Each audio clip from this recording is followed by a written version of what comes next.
انا خباز اصلا. خباز ايش؟ خباز انا. ايه خباز ايش؟ خباز. خباز خبز خباز طبعا. خبز. طيب عبير من السعودية، يا هلا يا عبير، السلام عليكم. سلام. كيف حالك؟ ان شاء الله طيبة. الحمد لله. الله يا مولانا، عجبتك يا عبير؟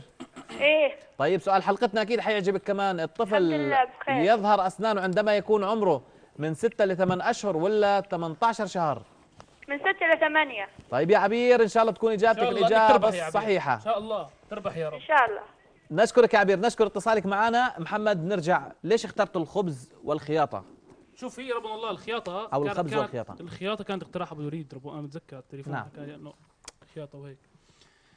المخبز ما بعرف انه طلعت انه خلص ما دام هي انه هي حتكون تخيط، فانا بدي اكون بمهنه ثانيه. فاهم كيف؟ ونشرح انه احنا مثلا بالمخبز، معي اصدقائي بالمخبز والاصدقاء العمل، فانه حلو انه تلتقي باصدقائك حتى في الشغل تنبسط معاهم، حتى هي بالمخيطه بيجي الناس تستقبل الناس تنبسط مع الناس مع الزباين مثلا. شفناك اول بداية الكليب عم بتصلي، ايش الرسالة هذه بداية اليوم كانت هي انه هيك ترتيب.